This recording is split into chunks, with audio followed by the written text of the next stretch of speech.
माझं नाव रेखा दत्तात्रय आदापुरे. मी 8 मधनं उमेदवार म्हणून उभी आहे. काय कराल पंढरपुरात तुमच्या वार्डामध्ये काय विकास? आमच्या प्रभागामध्ये शुद्ध पाणी आणि धूळमुक्त परिसर करण्याचा प्रयत्न मी करणार आहे. पंढरपुरात अजून दुसरी काय कामं कराल? पंढरपुरामध्ये लाईट कनेक्शन, जैन बाग आहे तुमच्या इथं, ज्यांना हवे त्यांना लाईट कनेक्शन, कॉन्क्रिटीकरण, शुद्ध पाण्याचे नळ देण्याची जबाबदारी मी घेणार आहे.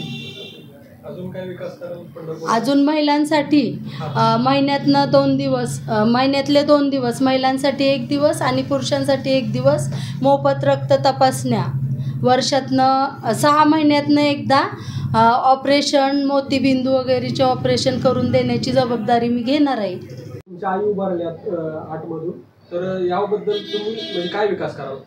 प्रभाग क्रमांक 8 मधून श्रीमती रेखा दत्तात्रय आदापुरे म्हणजे माझी आई उमेदवारी लढवत आहे. आणि आज युवा पिढीच्या कल्याणासाठी आम्ही एक महत्त्वाचे मुद्दे हातात घेतलेले आहेत. आपल्या परिसरातील सर्व युवकांना नोकरी मिळवून देण्याचा, तसेच आपल्या प्रभागातील कामगार बंधू असतील त्यांना कामगार कार्ड, महिलांसाठी आई श्रावण बाळसारख्या योजना मी त्यांना पुरवी इच्छितो. आणि माझ्या आईच्या नगरसेवक पदातून हे सर्व कामं मी करणार आहे.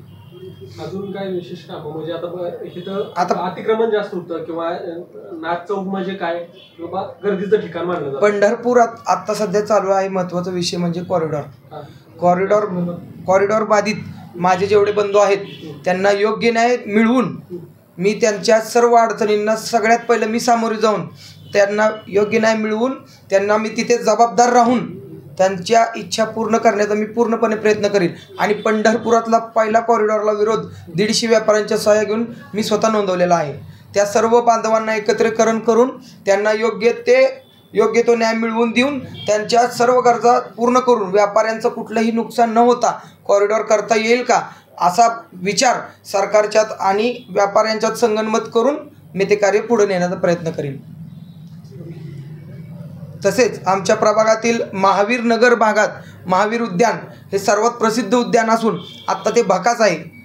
नगरसेवक पदानंतरनं माझी आई ज्यावेळेस नगरसेवक होईल त्यावेळेस पहिला नारळ मी महावीर उद्यानमध्ये फोडणार आहे आणि त्याचं काम मी चालू करणार आहे अशी मी ठामपणे भूमिका व्यक्त करतो. तसेच त्या लाईनला जी ड्रेनेज प्रॉब्लेम झालेला आहे त्या ड्रेनेज प्रॉब्लेमचा पण पूर्णपणे एक हाती बंदोबस्त करणार आहे. तसेच आमचं सेंट्रल नाक्यात येणारं पावसाचं पाणी, घरापर्यंत जाणारं पाणी गुडघ्यापर्यंत, ते थांबवून नवीन कनेक्शन टाकून तिथे मला दुसरा काय पर्यायी व्यवस्था करता येईल का, तिथे राहणारे माझे मित्र असतील, माझे बांधव असतील, भगिनी असतील, त्यांच्या अडचणी अजून काय असतील, तिथं होणारा त्रास असेल तो पूर्णपणे थांबवता येईल का, त्याचा कायमचा उपाय करता येईल का, ह्याच मी पूर्णपणे जबाबदार राहील. आणि माझ्या पूर्ण महिला भगिनींना प्रत्येक योजनेत इन्व्हॉल्व करून देईल. तुम्ही असं म्हणताय की शुद्ध पाणी देऊ, धूळमुक्त परिसर करू. शुद्ध पाणी कसं म्हणजे फिल्टरचं पाणी मिळणार लोकांना की कसं? आता वॉटर प्लांट म्हणून माझी एक संकल्पना आहे. त्या संकल्पनेला पूर्णत्वास आणण्याचा माझा प्रॉपर प्रयत्न राहील.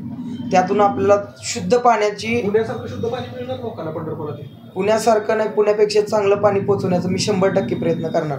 आणि त्यातूनच ते वॉटर प्लांटची जी संकल्पना आहे मी ती नक्कीच लोकांसमोर पोचवणार आणि लोकांपर्यंत 1001% पोहोचवण्याचं मी ते काम करणार आहे. म्हणजे तुमच्या ह्या कामामुळे वारकऱ्यांना ह्याचा नक्कीच फायदा होईल. वारकरी असतील, त्या भागातील माणसं असतील, व्यापार वर्ग असेल आणि येणारे ग्राहक असतील, ह्या सर्वांना त्याचा फायदा होणार.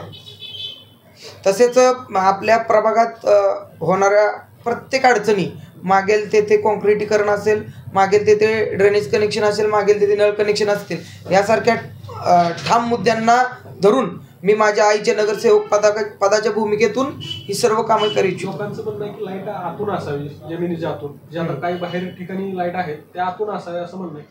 नगरपालिकेत या संदर्भात चर्चा करून आतून लाईट कनेक्शन घेतल्यावर कुठल्या अडचणी येतील आणि त्या कुठल्या प्रकारे आपल्याला सोडवता येतील याची पूर्ण माहिती घेऊन मी आपल्यापर्यंत तो मुद्दा पोहोचवल नक्कीच.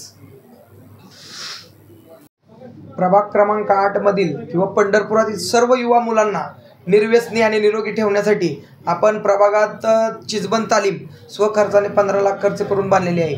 माझ्या आईच्या नगरसेवक पदाच्या सानिध्यातून मी सर्व युवकांना आवाहन करतो की तेथे सर्वांनी येऊन व्यायाम करावं, निरोगी राहावं, तसेच आपल्या माता भगिनींच्या संरक्षणासाठी स्वबळ व्हावं ही माझी इच्छा आहे.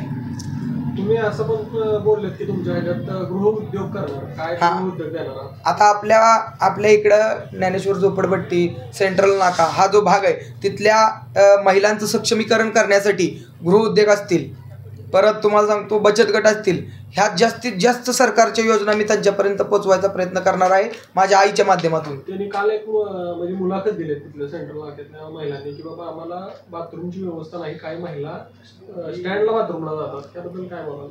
नगरपालिकेतून मोफत शौचालयाचा एक योजना आहे, त्या योजनेचा पाठपुरावा करून नक्कीच पहिलं काम मी ते करेल. माझ्या माता भगिनींना जी त्रास होतोय तो त्रास संपवण्याचा प्रयत्न करेन आणि तिथे जर काही कमतरता असेल तर स्वतः मी ठामपणे तिथं ठाम भूमिका घेऊन ते काम पूर्णत्वास आणेन. तिथलं आता सध्याला एक अडचण आहे की पावसाळ्यामध्ये 6 वेळा पाणी आलं ह्या वर्षी, ह्यावर काय तुम्ही हे कराल? कारण की तिथली तिथे जी ड्रेनेज लाईन आहे ती सध्या जाम आहे. त्या ड्रेनेज लाईनची स्वच्छता पूर्णपणे करून घेऊन तिथं दुसरा पर्यायी व्यवस्था काय करता येते का ह्याची भूमिका मी पूर्णपणे बजावणार आहे. तिथे कसं आहे, आम्हाला आश्वासनापेक्षा कामात उतरून दाखवायला खूप आवडतं. तिथं एक त्या सेंट्रल नाका जो परिसर आहे का ज्ञानेश्वर नगर झोपडपट्टी, त्या एरियामध्ये चिंचेची झाडं आहेत 5-6, त्या झाडं तिथल्या म्हणजे घरांवर पडतात, तिथलं नुकसान होतं, याबद्दल काय करावं त्या झाडांचं? नगरपालिकेत वृक्षरोपण आणि वृक्षसंगोपनाचं एक कॉन्ट्रॅक्ट असतं, ते कॉन्ट्रॅक्ट निघतं, त्यांना समोर बोलवून त्याची शहानिशा करून तिथे त्याला पर्यायी मार्ग आपण हुडकून देऊ.